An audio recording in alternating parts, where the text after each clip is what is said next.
الله نحمده ونستعينه ونستغفره ونتوكل عليه ونعوذ بالله من شرور أنفسنا ومن سيئات أعمالنا من يهده الله فلا مضل له ومن يضلله فلا هادي له ونشهد أن لا إله إلا الله وحده لا شريك له ونشهد أن سيدنا وسندنا ونبينا ومولانا محمدًا عبده ورسوله أما بعد فأعوذ بالله من الشيطان الرجيم بسم الله الرحمن الرحيم إن الله اشترى من المؤمنين أنفسهم وأموالهم بأن لهم الجنة يقاتلون في سبيل الله فيقتلون ويقتلون وعدا عليه حقا في التوراة والإنجيل والقرآن ومن أوفى بعهده من الله فاستبشروا ببيعكم الذي بايعتم به وذلك هو الفوز العظيم صدق الله وصدق رسوله النبي الكريم ونحن على ذلك من الشاهدين والشاكرين والحمد لله رب العالمين اللهم صل على محمد النبي الأمي وعلى آله وسلم تسلیما میرے محترم عزیز دوستوں اور بزرگوں، میں نے آپ حضرات کے سامنے سورہ توبہ کی آیت نمبر 111 کی تلاوت کی ہے۔ اس آیت مبارکہ کے اندر اللہ رب العزت تمام مسلمانوں سے سودا کرتے ہیں۔ ان اللہ اشتری من المؤمنین انفسهم واموالهم، اللہ تعالیٰ فرما رہے کہ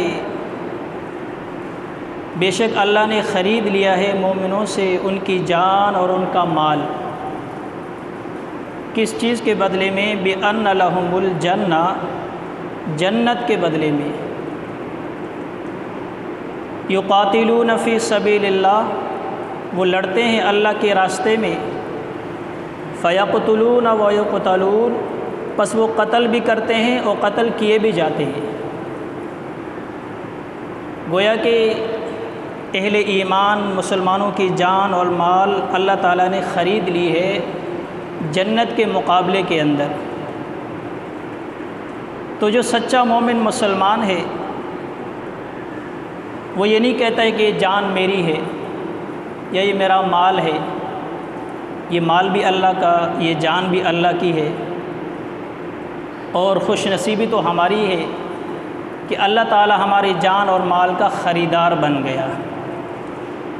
اس سے ہماری جان اور مال کی قدر و قیمت کا پتہ چلتا ہے کہ جب کوئی چیز خریدتا ہے تو اعلیٰ چیز خریدتا ہے، تو اللہ تعالیٰ نے خریدنے کے لیے ہمارے جان اور مال کا سودا لگایا کہ میں تمہاری مال اور جان کو خرید رہا ہوں، اور کس چیز کے بدلے میں خرید رہا ہوں؟ بِأَنَّ لَهُمُ الْجَنَّةَ، جنت کے بدلے کے اندر۔ تو جو مومن مسلمان خوشی خوشی اپنی جان اپنا مال اللہ کے حوالے کر دیتا ہے، ان کے لیے فرمایا کہ وَذَلِكَ هُوَ الْفَوْزُ الْعَظِيمُ، ان کے لیے بہت بڑی کامیابی ہے۔ یہ کامیاب لوگ ہیں، یہ خوش ہو جائیں کہ ان کا جان اور مال اللہ نے خرید لیا ہے۔ اور جو لوگ اپنی جان اور اپنا مال اللہ کی راہ میں خرچ نہیں کرتے ہیں، فرمایا کہ وہ سب سے بڑے ناکام انسان ہیں، کہ اپنے جان اور مال کو انہوں نے اتنی اہمیت دی کہ اللہ کے حکموں کو بھی اس نے پورا نہیں کیا، اللہ نے حکم دیا کہ اس مال کو یہاں پر خرچ کرو، یہ کہتا ہے نہیں، اللہ کے حکم پر عمل نہیں کروں گا، یہ مال مجھے محبوب ہے۔ اللہ نے حکم دیا کہ اس جان کو میرے راہ میں قربان کرو، یہ کہتا ہے نہیں، میں تو اس جان کو اللہ کے راہ میں قربان نہیں کرتا ہے۔ گویا کہ اپنی جان سے، اپنے مال سے وہ اللہ کے حکم سے بڑھ کر محبت کرنے والا ہے۔ تو فرمایا کہ یہ سب سے بڑا ناکام انسان ہے۔ اب جان اور مال کو اللہ تعالیٰ کیسے خریدتا ہے؟ تو فرمایا کہ اس کا پتہ اسے چلتا ہے، یقاتلون فی سبیل اللہ، کہ جو جان اور مال کو اللہ کی راہ میں خرچ کر دیتے ہیں وہ جہاد کے میدان میں نکل جاتے ہیں، اپنی جان کو ہتھیلی پہ رکھ کر جہاد کے لیے میدانوں کے اندر چلے جاتے ہیں اور وہ لڑتے ہیں۔ اب کیسے پتہ چل جائے گا کہ کس کی جان اللہ نے خرید لی، کس کی نہیں خریدی؟ ضروری نہیں کہ ہر شخص ہی شہید ہو جائے، فرمایا ان میں سے کچھ ہوتے ہیں جو شہادت کے رتبے کو پا جاتے ہیں، وہ بھی کامیاب ہیں۔ کچھ ایسے ہیں جو کافروں کو قتل کر کے غازی بن کے لوٹ کر آتے ہیں، اللہ فرماتے ہیں وہ بھی کامیاب ہیں، وہ بھی اس وعدے کے اندر سچے ہو گئے۔ تو اللہ نے ہمیں دعوت دی، سودا لگایا ہماری جان و مال کا۔ تو جو سچا مومن مسلمان تھا اس سودے کو خریدنے کے لیے جان و مال کو ہتھیلی کے رب پر جہاد کے لیے میدان کے اندر اتر گیا۔ کسی نے اپنی شہادت جان دے دی، کسی نے کافروں کی جان لے لی، اللہ فرماتے دونوں کامیاب۔ وعدن علیہ حقا، یہ ہمارا سچا وعدہ ہے۔ یہ جو اللہ نے ہمیں خوشخبری دی تھی نا کہ اس جان اور مال کے بدلے میں تمہیں جنت دوں گا، اللہ فرماتا ہے کوئی نعوذ باللہ جھوٹا وعدہ نہیں ہے، یہ قرآن اللہ کی کتاب ہے، یہ باتیں اللہ کی ہیں۔ اللہ کہتا ہے میں سچا وعدہ کرتا ہوں تم سے۔ اللہ تعالیٰ اگر یہ نہ بھی کہتا تب بھی اللہ کا وعدہ سچا تھا، لیکن اللہ مزید تاکید کے ساتھ ہمیں اطمینان دلانے کے لیے کہتا ہے میں تمہیں کہتا ہوں اپنی جان اور مال میرے حوالے کر دو، میدان جہاد کے اندر نکل جاؤ۔ وعدن علیہ حقا، یہ میرا تمہارے ساتھ سچا وعدہ ہے، تمہیں جنت دوں گا، اس کے بدلے میں جنت دوں گا۔ فی التوراۃ والانجیل والقرآن، اور اللہ تعالیٰ فرماتا ہے کہ یہ وعدہ ہم نے پہلی کتابوں کے اندر بھی کیا تھا، توریت کے اندر بھی لوگوں سے ہم نے وعدہ کیا تھا، انجیل کے اندر بھی وعدہ کیا تھا، قرآن کے اندر ہم یہی وعدہ کر رہے ہیں۔ تو اسے پتہ چلا کہ جہاد کا حکم یہ صرف ہمارے قرآن کے اندر نہیں ہے، صرف اسلام کے اندر نہیں ہے، اس سے پہلے بھی لوگوں کے لیے جہاد کا حکم ہوا کرتا تھا۔ تو اللہ تعالیٰ فرماتا ہے کہ یہی وعدہ ہم نے کتب سابقہ کے اندر، توریت کے اندر، انجیل کے اندر بھی لوگوں سے کیا تھا کہ اپنی جان اور مال ہمارے حوالے کر دو، تم کامیاب ہو جاؤ گی۔ تو جن لوگوں نے اپنی جان اور مال اللہ کے حوالے کر دی وہ کامیاب ہو گئے، جنہوں نے ان سے درک کیا، جان اور مال اللہ کے حوالے نہ کی، فرمایا وہ ناکام ہو گئے۔ تو اللہ ہم سے بھی کہہ رہا ہے کہ اس جان اور مال کے بدلے میں تمہیں جنت دوں گا، یہ میرا وعدہ سچا ہے، اور یہ میرا وعدہ کتب سابقہ میں بھی تھا۔ وَمَنْ أَوْفَى بِعَهْدِهِ مِنَ اللَّهِ فَاسْتَبْشِرُوا، اور کون ہے جو بڑھ کر پورا کرنے والا ہے اپنے وعدے کو؟ اللہ تعالیٰ فرماتے ہیں کہ مجھ سے بڑا وفادار کوئی نہیں ہے، مجھ سے بڑا وعدوں کو پورا کرنے والا کوئی نہیں ہے۔ یہ تمہیں خوف نہ ہو کہ کہیں اللہ وعدہ پورا کرے گا یا نہیں کرے گا۔ اللہ تعالیٰ فرماتے ہیں میں اپنے وعدوں کو پورا کرتا ہوں، یہ میرا وعدہ سچا ہے۔ تم اگر اپنی جان اور مال میری راہ کے اندر لگا دو گے تو اس کے بدلے میں تمہیں جنت ملے گی۔ فاستبشروا ببیعکم الذی بایعتم بہ، بعض اوقات خرید و فروخت ہوتی ہے، سودے بازی ہوتی ہے، لوگ خرید و فروخت کرتے ہیں لیکن بعد میں پچھتاتے ہیں، یار یہ سودا میں نہ کرتا تو اچھا تھا، یہ سودا تو اچھا نہیں ہوا، اس میں تو میرا نقصان ہو گیا۔ لیکن اللہ تعالیٰ فرماتا ہے فاستبشروا، بس تم خوش ہو جاؤ اپنے اس سودے پر، ببیعکم الذی، کہ اللہ کے ساتھ تم نے وعدہ کیا ہے، اللہ کے ساتھ تم نے سودا کیا ہے، اس سودے پر خوش رہو، اس لیے کہ وذالک هو الفوز العظیم، یہی تمہارے لیے بہت بڑی کامیابی ہے۔ تو میرے محترم دوستو، اس چھوٹی سی آیت کے اندر اللہ تعالیٰ نے ہمیں دنیا کا پورا زندگی کا مقصد بتلا دیا کہ زندگی میں آنے کا مقصد کیا ہے، یہ جان اللہ نے ہمیں کیوں دی ہے، یہ مال اللہ نے ہمیں کیوں دیا ہے۔ تو فرمائے کہ یہ جان اور مال اللہ کی امانت ہے، اگر اس جان اور مال کو اللہ کی راہ میں خرچ کریں گے، اللہ کے بتائے ہوئے طریقے پر چلیں گے تو اللہ تعالیٰ کا وعدہ ہے، سچا وعدہ ہے کہ تمہیں اس کے بدلے میں جنت دوں گا۔ اور اللہ تعالیٰ فرماتا ہے یہی تمہارے لیے کامیابی ہے، اسی کے اندر تمہارے لیے کامیابی ہے۔ لیکن آج کا مسلمان قرآن کو پڑھتا نہیں ہے، قرآن کو سمجھتا نہیں ہے، جس کی وجہ سے اس کو پتہ بھی نہیں ہوتا کہ میری جان اور مال کا کوئی خریدار بھی ہے۔ ہم نے تو جان اور مال کو شیطان کے حوالے کر دیا ہے اللہ کے مقابلے کے اندر۔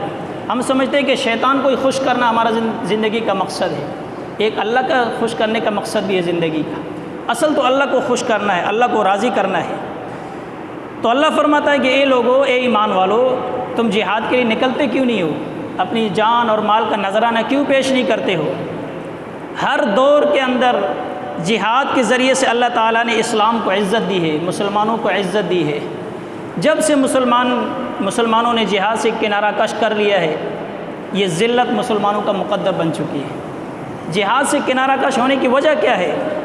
وجہ یہ ہے کہ آج ہم موت سے ڈرتے ہیں، کہتے ہیں کہ جہاد کے اندر نکل جائیں گے تو مر جائیں گے، جہاد کے اندر جائیں گے تو مر جائیں گے۔ یہی بات مشرکین مکہ بھی کیا کرتے تھے، منافقین بھی کیا کرتے تھے، کہتے تھے جہاد کے اندر جائیں گے تو مر جائیں گے۔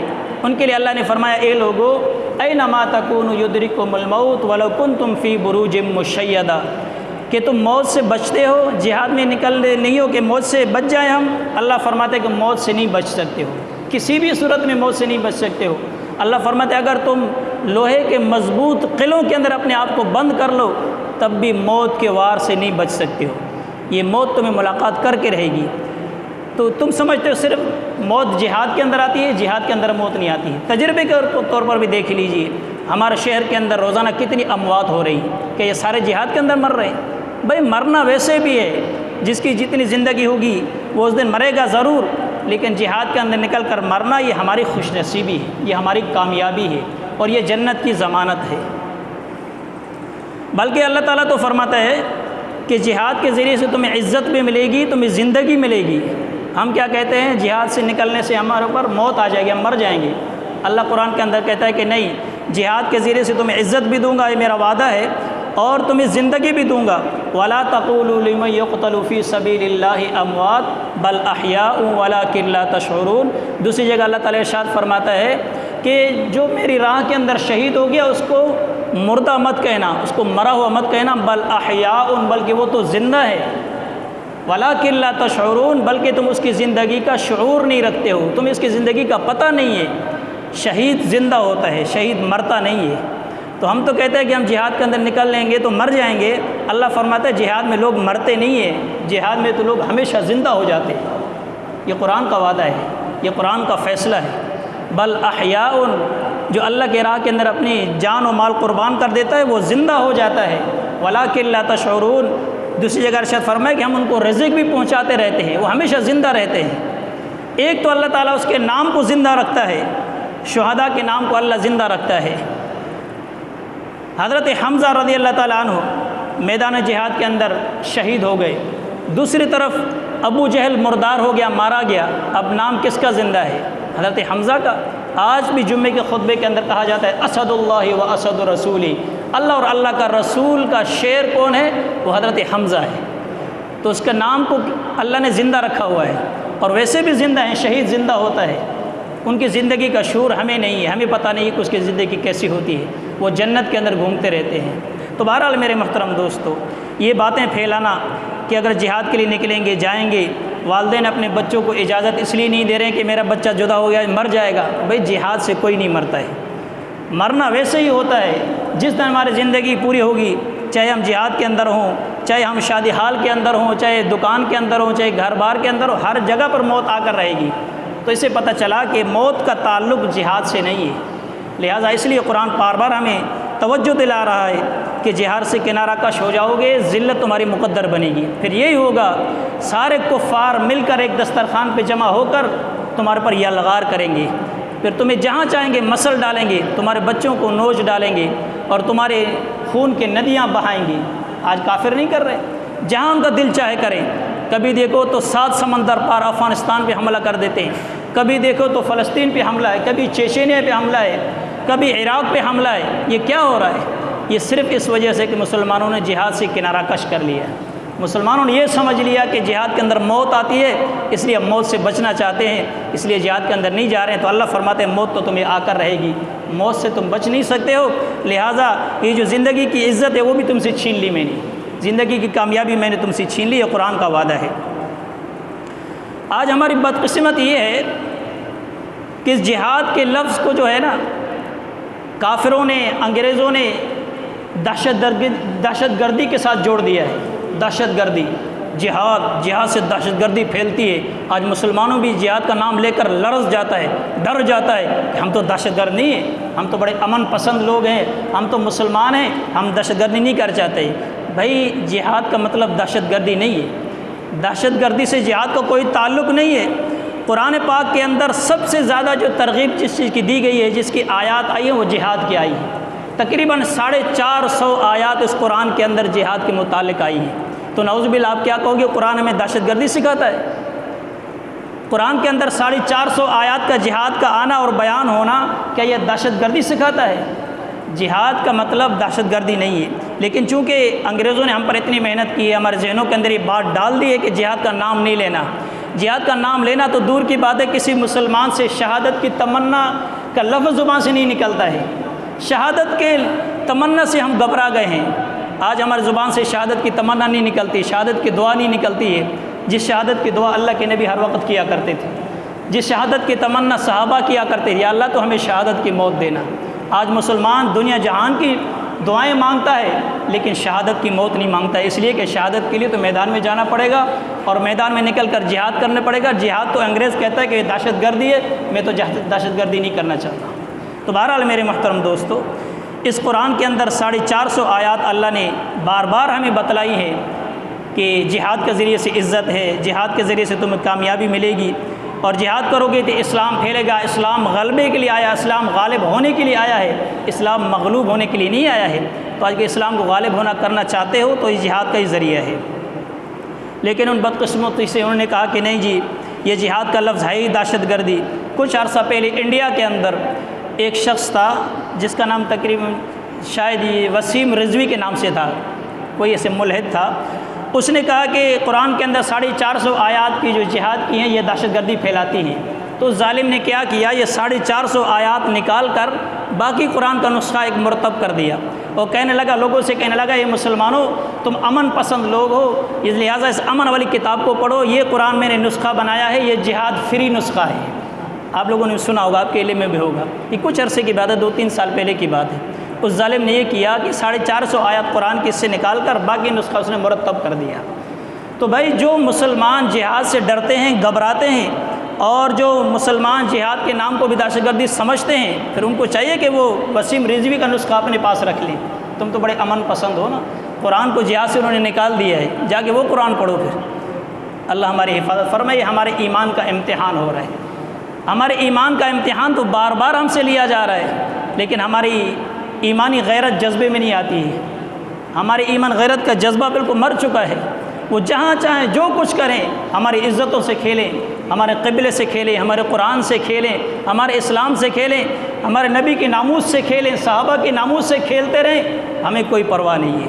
ہم بڑے خاموش بیٹھے رہیں گے، اپنے کاروبار کو چمکاتے رہیں گے، اپنی جانوں کو محفوظ کرتے رہیں گے، اپنے قلعوں کے اندر محفوظ رہیں گے۔ تو بہرحال میرے محترم دوستو، یہ قرآن کی آیات ہمیں بار بار کہتی ہیں کہ تم جہاد کے لیے نکلو، جہاد کے اندر ہی اللہ نے عزت رکھی ہے۔ آج جو کافروں کو تکلیف ہے نا، سب سے زیادہ تکلیف جو چیز ان کی آنکھوں میں چبھتی ہے وہ ہے مدرسہ۔ مدرسوں سے کافروں کو بڑی تکلیف ہے، امریکہ کو بڑی تکلیف ہے۔ نہ مساجد سے ان کو کوئی مسئلہ ہے، نہ حج سے ان کو کوئی مسئلہ ہے، نہ نمازوں سے ان کو کوئی مسئلہ ہے، نہ رمضان کے روزوں سے، نہ زکوٰۃ سے کوئی مسئلہ نہیں۔ وہ کہتا ہے کہ ایک نہیں ڈبل حج کر لو، آپ ایک مسجد نہیں کئی مسجدیں بنا دو، ایک مہینہ نہیں 10 مہینے روزے رکھو، ہمیں کوئی فرق نہیں پڑتا ہے۔ امریکہ کے اندر کتنی مساجد ہیں کہ نہیں ہیں؟ مساجد ہیں، لیکن کوئی مدرسہ بتا دے وہاں پر ہے؟ مدرسہ نہیں ہے۔ وجہ کیا ہے؟ مسجدیں ہو سکتی ہیں، ہم نماز پڑھ سکتے ہیں، ہم حج کر سکتے ہیں، ہم روزے رکھ سکتے ہیں، مدرسہ نہیں بنا سکتے ہیں۔ وجہ یہ ہے کہ مدرسوں کے اندر قرآن سمجھایا جاتا ہے، اور انگریز یہی چاہتا ہے کہ یہ مسلمان قرآن پڑھتا رہے، قرآن سمجھے نہیں۔ قرآن پڑھنے سے انگریز کو ہماری تکلیف نہیں ہے۔ اور یہ آپ ایک بات یاد رکھیں، جتنا اس قرآن کو انگریز پڑھتا اور سمجھتا ہے اتنا مسلمان بھی نہیں سمجھتا ہے۔ یہ انگریز اس قرآن کو پڑھتا بھی ہے، سمجھتا بھی ہے۔ وہ سمجھتا ہے کہ جس دن مسلمانوں نے قرآن کو سمجھ کے پڑھ لیا وہ ہمارا آخری دن ہوگا، اس لیے وہ کوشش کرتے ہیں کہ کسی طرح سے مسلمان اس قرآن کو سمجھے نہیں۔ ہاں طوطے کی طرح رٹے لگاتے رہیں، تلاوت کرتے رہیں، اس سے ہمیں کوئی فرق نہیں پڑے گا، لیکن قرآن کو سمجھے نہیں، اس لیے کہ قرآن کو سمجھ کے پڑھیں گے تو ہمارے دشمن ہو جائیں گے۔ قرآن ان کو کہتا ہے یا ایھا الذین آمنوا لا تتخذوا الیہود والنصارى اولیاء بعضهم اولیاء بعض، قرآن کہتا ہے ایمان والو یہ یہودی یہ نصرانی تمہارے دوست نہیں ہیں، ان کے ساتھ دوستی کبھی نہیں لگانا، یہ تمہارے ابدی دشمن ہیں۔ تو انگریز بھی سمجھتا ہے، یہودی بھی سمجھتے ہیں کہ مسلمانوں نے اگر قرآن کو سمجھ کے پڑھ لیا تو ہماری زندگی کا آخری دن ہوگا، ہم زندہ نہیں رہ سکتے ہیں دنیا کے اندر۔ اور مدرسے کے اندر یہی پڑھایا جاتا ہے، یہی سمجھایا جاتا ہے کہ قرآن کے اندر اللہ تعالیٰ یہ فرما رہا ہے کہ یہ مسلمان یہ یہود و نصارہ تمہارے دوست کبھی بھی نہیں ہو سکتے ہیں، جبکہ ہم کہہ رہے ہیں کہ نہیں یہ ہمارے دوست ہیں، ہم دوستی کے ذریعے سے ان کے ساتھ جو ہے رشتہ نبھاتے رہتے ہیں، امریکہ کے ساتھ، انگریزوں کے ساتھ، برطانیہ کے ساتھ ہمارے سفارتی تعلقات ہیں، اور جو ہیں ہم ان کے ساتھ دوستی کا ہاتھ بڑھاتے ہیں۔ تو قرآن کہتا ہے نہیں یہ تمہارا دوست ہے ہی نہیں، اب کس کی بات مانی جائے؟ قرآن سچ کہہ رہا ہے یا امریکہ سچ کہہ رہا ہے؟ قرآن سچا ہے تو قرآن تو کہہ رہا ہے تمہارا دوست ہے ہی نہیں، اور دوست ہو بھی نہیں سکتے ہیں، کبھی بھی نہیں ہو سکتے ہیں، یہ تمہارے ابدی دشمن ہیں، تمہارے ایمان کے، تمہارے اسلام کے، تمہارے قرآن کے دشمن ہیں، یہ تمہارے دوست نہیں ہو سکتے۔ تو ہمیں یہ بات سمجھ میں نہیں آتی ہے، ہم کہتے ہیں یہ کیسے ہمارے دوست نہیں ہو سکتے ہیں؟ امریکہ تو ہماری دلداری کرتا رہتا ہے، وہ تو ہمیں امداد دیتا رہتا ہے طرح طرح سے، اور ہمیں قرضے دیتا رہتا ہے، وہ تو وہاں سے بیچارہ اتنی محنت کے ساتھ بڑی بڑی موٹی موٹی تنخواہیں دے کے این جی اوز کی ٹیمیں بناتا ہے، وہ ہمارے دور دراز علاقوں کے اندر، صحراؤں کے اندر، اور جو ہے پہاڑوں کے اندر، ریگستانوں کے اندر سفر کرتے ہیں، گھر گھر میں جا کر ہمیں چاکلیٹ کھلاتے ہیں، وہ کیسے دوست نہیں ہو سکتے ہیں؟ وہ تو ہمارے دوست ہیں، اتنی ہماری فکر ہے ان کو، یہ تمہارے دوست نہیں ہو سکتے ہیں۔ یہ بھی انگریز کی ایک چال ہے کہ کسی طرح سے مسلمانوں کے اندر بے حیائی اور یعنی فحاشی پھیلائی جائے۔ انہوں نے سب سے پہلا طریقہ اپنایا کہ تعلیمی اداروں کے اندر جو ہے مخلوط نظام قائم کیا جائے، لڑکا لڑکی ایک ساتھ بیٹھیں، دوستی والا نظام قائم ہو تاکہ بے حیائی پھیلے۔ بعد میں انہوں نے سوچا یار یہ تو صرف شہر تک محدود ہے، یہ نظام تو صرف شہر تک چل سکتا ہے، گاؤں دیہاتوں تک کیسے پہنچے؟ وہ گاؤں دیہات والے لوگ پکے ٹھکے مسلمان کیوں رہیں؟ وہ بھی کسی طرح سے بے غیرتی کے اندر، بے حیائی اور فحاشی اور عریانی کے اندر مبتلا ہو جائیں۔ تو انہوں نے یہ طریقہ نکالا، ایک ادارہ نکالا این جی اوز کے نام سے، ہمدردی کا نعرہ لگا کر وہ طرح طرح سے سفر کرتے ہیں، بڑے بڑے دفاتر انہوں نے بنا لیے، اب اس کے اندر مخلوط نظام چلا، ادھر مرد بھی ہیں عورتیں بھی ہیں، سارا دن بیٹھے رہتے ہیں، ٹھٹھے مارتے رہتے ہیں، ایک مرد ایک عورت ایک موٹر سائیکل بھی چل کر کئی میل دور تک سفر کرتے ہیں نامحرم، تو اس سے کیا بے حیائی نہیں پھیلتی ہے؟ اور یہی طریقہ کار ہے انگریز کا کہ کسی طرح سے مسلمانوں کو بے حیا بنایا جائے، فحاشی اور عریانی ان کے درمیان میں پھیلائی جائے۔ وہ واقعہ میں نے پہلے بھی سنا تھا کہ ایک جگہ پر گاؤں دیہات کے اندر کچھ اس طرح کی این جی اوز کی ایجنٹ یہ خواتین گئیں اور گھر کے اندر جا کر ایک باپردہ خواتین جو وہاں موجود تھیں ان سے کہنے لگی کہ آپ آزادی کیوں نہیں حاصل کرتی ہو؟ آپ اتنے عرصے سے بند اور پردوں کے اندر اور گھر کے اندر صرف رہنا، یہ تو آپ کے اوپر بڑی بڑی پابندیاں ہیں، یہ تو آپ پر ظلم ہو رہا ہے۔ اور انہوں نے مثال دی کہ آپ کے گھر کے اندر ایک بھینس بندھی ہوئی ہے، آپ کے درمیان اور بھینس کے درمیان میں کوئی فرق ہے؟ بھینس بھی گھر کے اندر بندھی ہوئی ہے، آپ بھی گھر کے اندر محصور ہیں، باہر نہیں نکل سکتی ہیں، تو آپ میں اور بھینس میں کوئی فرق نہیں ہے۔ وہ عورت بڑی بیچاری اللہ والی تھی کوئی، اس نے کہا کہ اچھا مجھے تو آپ نے بھینس کے ساتھ تشبیہ دے دی، بھینس تو پھر بھی حلال جانور ہے، اچھا ہے، لیکن آپ کی تشبیہ تو آپ کے درمیان میں اور جو گلی کوچوں میں گھومنے والی کتیاں ہیں ان کے درمیان میں کیا فرق ہے؟ گلی کوچوں کے اندر آوارہ کتیاں جو گھوم رہی ہیں، جو چاہے جو کتا ان سے خواہش پوری کر لے، تم بھی ان کی مثال اس طرح گھومتی پھر رہی ہو، تمہارے درمیان اور ان کے درمیان میں کوئی فرق بھی نہیں ہے۔ تو یہ ہوتا ہے ہمارے معاشرے کو بے حیائی اور عریانی اور فحاشی کی طرف لے جانا۔ تو بہرحال میرے محترم دوستو، یہ انگریز کسی طرح سے بھی ہمارے وہ نہیں ہو سکتے ہیں، خیر خواہ نہیں ہو سکتے ہیں، کیونکہ یہ قرآن کا فیصلہ ہے۔ اللہ نے قرآن کے اندر بتلا دیا ہے یہ تمہارے دشمن ہیں، ابدی دشمن ہیں، یہ کبھی بھی تم سے راضی نہیں ہو سکتے ہیں۔ ہاں ایک بات پر راضی ہو سکتے ہیں کہ آپ ان کی ملت کے اندر چلے جاؤ، نعوذ باللہ اسلام کو چھوڑ دو، آپ یہودی ہو جاؤ، نصرانی ہو جاؤ، پھر یہ تمہارے سچے دوست ہوں گے، ورنہ تمہارا دوست نہیں ہو سکتے ہیں۔ تو بہرحال میرے محترم دوستو، ان چیزوں کو ختم کرنے کے لیے اللہ تعالیٰ نے بار بار قرآن کے اندر جہادی آیات نازل کی ہیں، جہادی جذبہ دلایا ہے، جہادی واقعات بیان کی ہیں، اور صحابہ کرام کے چلتے ہوئے گھوڑوں کا تذکرہ کیا ہے تاکہ ایک نوجوان نسل جو ہے وہ جہاد سے کنارہ کش نہ ہو جائے، یہ ہمیشہ کامیاب اور کامران رہے۔ آج ہمارا نوجوان نسل کس طرف جا رہا ہے؟ کوئی بھی نوجوان نسل جہاد کا نام لینے کو تیار نہیں ہے، سبھی اپنے موبائلوں کے اندر لگے ہوئے ہیں، فحاشی کے اندر لگے ہوئے ہیں، سیٹیاں بجانے کے اندر لگے ہوئے ہیں۔ پھر لکھتے ہیں، پوسٹیں بناتے ہیں، آج قبلہ اول کی حفاظت کے لیے اللہ تعالیٰ کاش کے کوئی صلاح الدین ایوبی بھیج دے۔ وہ بھائی صلاح الدین ایوبی کسی فرشتے کا نام ہے؟ وہ آسمان سے اترتا ہے؟ انہی نوجوانوں میں سے پیدا ہوتا ہے صلاح الدین ایوبی، انہی نوجوانوں میں سے پیدا ہوتا ہے محمد بن قاسم، جو مدینے سے لے کر سندھ تک کا سفر کرتا ہے اور اپنی بہن کی عزت کو جو بچاتا ہے۔ لیکن آج ہمارا نوجوان مسلمان صرف پوسٹوں پہ لگا ہوا ہے۔ تو بہرحال میرے محترم دوستو، ان قرآن کی آیات کے اندر اللہ تعالیٰ ہمیں جذبہ دلاتا ہے کہ اپنی جان اپنی مال لگاؤ اللہ کے جہاد کے لیے، تاکہ تمہارا اسلام جو ہے غلبہ حاصل کر لے۔ آپ علیہ الصلاۃ والسلام شہادت کی ہمیشہ دعائیں مانگا کرتے تھے، لَوَدِدتُّ أَنْ أُقْتَلَ فِي سَبِيلِ اللَّهِ ثُمَّ أُحْيَا ثُمَّ أُقْتَلْ ثُمَّ أُحْيَا ثُمَّ أُقْتَلْ۔ یا اللہ تو مجھے شہادت کی موت عطا فرما، ایک مرتبہ نہیں، مجھے دوبارہ زندہ کر، دوبارہ شہید ہو جاؤں، دوبارہ زندہ کر، دوبارہ شہید ہو جاؤں۔ یہ اللہ کے نبی کا فرمان ہے۔ ایک حدیث کے اندر آتا ہے کہ اللہ تعالیٰ ایک شہید سے جنت کے اندر پوچھیں گے تمہیں کیا چاہیے؟ جنت کی نعمتیں تو مل گئی ہیں، اور کچھ مزید چاہتے ہو؟ تو وہ شہید کہے گا یا اللہ آپ نے سب کچھ دے دیا، اور کیا چاہیے؟ اللہ کہے گا نہیں مزید کچھ مانگو۔ وہ کہے گا اللہ اتنی مہربانی کرنا چاہتا ہے تو مجھے دوبارہ زندہ کر کے دنیا کے اندر بھیج دے، تاکہ دوبارہ میں شہید ہو جاؤں، پھر زندہ ہو جاؤں، پھر شہید ہو جاؤں۔ یہ شہادت کی جو لذت تھی نا، یہ مجھے جنت میں بھی نہیں ملی ہے، اتنی اعلیٰ لذت ہے شہادت کی۔ تو بہرحال میرے محترم دوستو، شہادت ایک ایسا مرتبہ ہے، رتبہ ہے، جس کی تمنا نبی کرتے رہے، جس کی تمنا جو ہے صحابہ کرتے رہے۔ حضرت عمر بن خطاب رضی اللہ تعالیٰ عنہ دعا مانگتے ہیں اللہ سے، اللہم ارزقنی شہادتاً فی سبیلک و بلد فی حبیبک، یا اللہ مجھے شہادت دے، اور شہادت بھی اپنے محبوب کے شہر کے اندر دے۔ پھر اپنے آپ سے خطاب کر کے کہتا ہے عمر تو بھی عجیب انسان ہے، شہادت بھی مانگتا ہے اور اپنے محبوب کے شہر کے اندر بھی مانگتا ہے۔ شہادت تو میدانوں کے اندر ملا کرتی ہے، تم شہر کے اندر رہتے ہوئے شہادت مانگتے ہو۔ اللہ نے کہا عمر فکر نہ کر، آپ کی رائے کا، آپ کے جذبات کا ہم نے ہمیشہ جو ہے خیالات رکھا ہے، آپ کی رائے کو ہم نے ضائع نہیں کیا ہے۔ اللہ تعالیٰ نے ایسی دعا قبول فرمائی، فرمایا عمر تمہاری دعا قبول ہو گئی ہے، تمہیں شہادت ملے گی، محبوب کے صرف شہر کے اندر نہیں، محبوب کے قدموں میں، محبوب کے مصلے پہ ملے گی۔ اللہ نے حضرت عمر کی ایسی جو ہے دعا قبول فرمائی۔ حضرت عثمان ذی النورین پوری زندگی اپنی دعا کرتے رہے، اللہم احیینی سعیدہ و امیتنی شہیدہ، یا اللہ جب تک زندہ ہوں سعادت والی زندگی دے، جب میری موت آئے تو شہادت والی۔ اللہ نے حضرت عثمان ذی النورین کی ایسی دعا قبول فرمائی، فرمائی کہ ایسے اللہ نے شہادت عطا فرمائی کہ دنیا کے لیے مثال بن گئے، آج تک کسی کو اس طرح کی شہادت نہیں ملی۔ 40 دن تک جو ہے ان کا پانی بند رہا، 40 دن کے بعد قرآن کی تلاوت کرتے رہے، وہ شہید ہو گئے، اور اس کے خون کے چھینٹے قرآن پر پڑے۔ فرمایا کہ حضرت عثمان ذی النورین کی شہادت کا گواہی یہ قرآن دے گا۔ اللہ نے ایسی شہادت کو رتبہ عطا فرمایا۔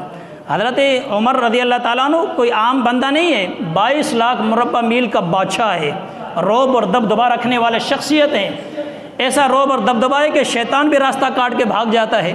22 لاکھ مربع میل کا بادشاہ، یہ پاکستان جیسے 3 ملک اس کے اندر ڈال دو، اس سے بڑا بادشاہ ہے، لیکن آخر میں مانگتا کیا ہے؟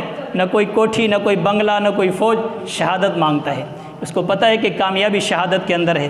حضرت عثمان بھی اسی طرح شہادت مانگتے ہیں۔ تو بہرحال میرے محترم دوستو، ایک روایت کے اندر آتا ہے حضرت عبداللہ ابن مبارک، حضرت عبداللہ ابن مبارک یہ بہت بڑے اللہ والے بزرگ ہیں، یہ حاجی بھی تھے، حافظ الحدیث بھی تھے، مجاہد بھی تھے۔ انہوں نے اپنی زندگی کے 3 حصے بنائے ہوئے تھے، 1 سال حج کیا کرتے تھے، 1 سال حدیث پڑھایا کرتے تھے، 1 سال جہاد کے لیے جایا کرتے تھے، جہاد کی لوگوں کو دعوت دیا کرتے تھے۔ حج پورا سال کرتے، کیسے پورا سال؟ پہلے زمانے میں لوگ پیدل چلتے تھے، پورا سال لگ جاتا تھا، 6 مہینہ آنے میں، 6 مہینہ آنے میں، جانے میں۔ تو اسی طرح یہ 1 سال حج کرتے تھے، دوسرے سال حدیث پڑھاتے تھے، تیسرے سال جو ہے جہاد کی دعوت دیتے تھے۔ ایک مرتبہ جہاد کی دعوت دیتے دیتے بغداد کے اندر چلے گئے، دیکھا کہ بہت بڑا خانقاہ ہے، بہت سارے مریدین بیٹھے ہوئے ہیں، ایک ان کا مربی ہے، مرشد ہے، بڑی اس کے ہاتھ کے اندر تسبیح ہے، سب نے گردن جھکائے ہوئے ہیں، اللہ اللہ کی ضربیں لگ رہی ہیں۔ اس نے کہا کہ یہ فلاں تو کون ہے؟ وہ بزرگ بڑا غصے ہو گیا کہ تو مجھے جانتا نہیں میں کون ہوں، تجھے نظر کیا آ رہا ہے؟ میں اللہ اللہ کی ضربیں لگانے والا ہوں، میں سنت پر عمل کرنے والا بندہ ہوں، اور کون ہوں؟ اس نے کہا تو سنت پر عمل کرنے والا ہے؟ اس نے کہا ہاں میں سنت پر عمل کرنے والا ہوں۔ اچھا تیری عمر کتنی ہے؟ داڑھی تو سفید ہو گئی ہے۔ کہا 60 سال عمر ہے۔ کرے 60 سالوں کی عمر کے اندر تو جہاد میں کتنی مرتبہ گیا ہے؟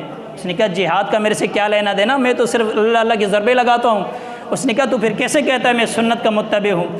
آپ علیہ الصلاۃ والسلام تو 60 سال کی عمر کے اندر 27 مرتبہ جنگ کے میدانوں کے اندر گئے ہیں، اور اللہ کے نبی کے دندان مبارک شہید ہوئے ہیں، اللہ کے نبی کے سر کے اندر خون کی کڑیاں گھسی ہیں، اور آپ ایک مرتبہ بھی جہاد میں نہیں جاؤ اور کہتے ہیں میں متبع سنت ہوں؟ تو کیسے متبع سنت لگتا ہے مجھے؟ اے جوان، اے اللہ والے بزرگ، میں تجھے دعوت دیتا ہوں، یہ بغداد شہنشاہوں کے رہنے کی جگہ ہے، یہ بادشاہوں کے رہنے کی جگہ ہے، درویشوں اور اللہ والوں کے رہنے کی جگہ نہیں، نکل میدانوں کے اندر اور جہاد کر تاکہ اللہ تعالیٰ غلبہ عطا فرمائے۔ تو بہرحال میرے محترم دوستو، مطلب یہ ہے، وقت مختصر ہے، کہ ہمیں جو ہے جذبہ رکھنا چاہیے، کم از کم اللہ سے دعا مانگنی چاہیے، شہادت کی دعا مانگنی چاہیے، اللہ سے توفیق مانگنی چاہیے، پھر اللہ چاہے تو جس کو بھی لے جائے، جس کو اپنے راہ کے اندر قبول کر لے، لیکن جذبہ تو ہونا چاہیے کم از کے اندر۔ جیسے قربانی کا جذبہ تھا ہمارے اندر، تقریباً سارے لوگوں نے قربانی کی، آپ نے قربانی کی، آپ کے حالت بھی خون آلود ہوئے، آپ نے گوشت کے ٹکڑے بھی اٹھائے، پھر گوشت کے ٹکڑوں کو پکا کر کھایا بھی صحیح، کسی نے فرج کے اندر دفن کر دیا، رکھ دیا، اس کو محفوظ کر دیا۔ کچھ لوگ وہ بھی تھے جنہوں نے قربانیاں کی، اور ایک دو دن قربانی نہیں جیسے آپ نے کی، وہ 80 سال سے قربانیاں دے رہے ہیں۔ انہوں نے عید کے دن بھی اپنے بچوں کے لوتھڑے اٹھائے، اپنے بچوں کے خون سے انہوں نے وضو کیے، اور انہوں نے اپنے ہاتھوں سے بچوں کو دفنایا۔ وہ لوگ بھی تھے، ان کو بھی یاد رکھو ذرا، ان کی بھی قربانیاں ہیں۔ تو بہرحال میرے محترم دوستو، یہ اسرائیل ایسا اژدہا ہے کہ صرف اس پر معمور نہیں کہ فلسطین کو حاصل کر کے وہ خاموش ہو جائے گا۔ اس دن میں مفتی تقی عثمانی صاحب کا ایک کلپ سن رہا تھا، وہ بڑے لوگ ہیں، ان کے پاس بڑی باتیں آتی ہیں، بڑے خبریں آتی ہیں۔ وہ کہنے لگے کہ ابھی تو اسرائیل نے اپنی کرنسی کے اوپر ایک نقشہ بنا دیا، گریٹر اسرائیل کے نام سے۔ وہ نقشہ اتنا بڑا ہے کہ اس کے اندر مدینہ منورہ بھی آ جاتا ہے۔ وہ کہتا ہے کہ جب تک ہمارے مقاصد حاصل نہیں ہوں گے، ہم جنگ بند نہیں کر سکتے ہیں، جنگ بندی نہیں ہو سکتی ہے، مقاصد حاصل کریں گے۔ خان یونس بہت بڑا شہر ملیا میٹ کر دیا، میدان بنا دیا۔ اسی طرح رفح پورا ختم ہو گیا، غزہ پورا ختم ہو گیا، اب مزید بڑھتے ہوئے جا رہے ہیں، اور کہہ رہے ہیں کہ گریٹر اسرائیل بنے گا، یہاں تک کہ یہ مدینہ منورہ بھی ہمارے ہاتھ کے اندر آئے گا، اور یہ اژدہا صرف مدینہ منورہ تک محفوظ نہیں رہے گا، یہ مکہ تک بھی جائے گا، کیونکہ ان کا اسرائیل کا بارڈر سعودی عرب کے ساتھ لگتا ہے۔ تو اس لیے میرے محترم دوستو، ابھی سے ہمیں فکر کرنی چاہیے کہ حالات آنے والے ہیں، ان حالات کے لیے ہم تیار رہیں۔ جب مدینہ اور مکہ ہمارے ہاتھ کے اندر چلا گیا، ہاتھ سے چلا گیا، پھر کیا ہمارے پاس رہ جائے گا؟ کس منہ کے ساتھ ہم اللہ کے دربار کے اندر جائیں گے؟ تو اس لیے اور کچھ نہیں ہو سکتا ہے۔ تو میں نے پہلے بھی عرض کیا، کم از کم اپنے دعاؤں کے اندر جو ہے فلسطین بھائیوں کو یاد رکھیں، اور اسرائیل کی مصنوعات سے بائیکاٹ جاری رکھیں۔ بہت سارے مسلمان بیچارے کمزور ایمان کے کہتے جی ہم یہ نہ پئیں تو کیا پئیں، یہ نہ کھائیں تو کیا کھائیں، یہ چیز نہ بیچیں تو کیا بیچیں۔ بھائی پوری زندگی اور پورے لوگ یہی بیچتے رہتے ہیں۔ کیا رزق کا جو ہے تمہارا رازق وہ اسرائیل ہے کہ ہماری مصنوعات بیچو گے تو تم کھاؤ گے پیو گے؟ یہی تو ان کی محنت ہے ہمارے ذہنوں کے اوپر۔ اللہ پر توکل کرو، اللہ اس سے بہتر کھلائے گا، اللہ اس سے بہتر رزق دینے والا ہے۔ ایمانی غیرت اور جذبے کا تھوڑا سا اظہار کرو، ان چیزوں سے بائیکاٹ کرو۔ اللہ تعالیٰ سے دعا ہے اللہ تعالیٰ باتوں پر عمل کی توفیق عطا فرمائے۔ وآخر دعوانا الحمدللہ۔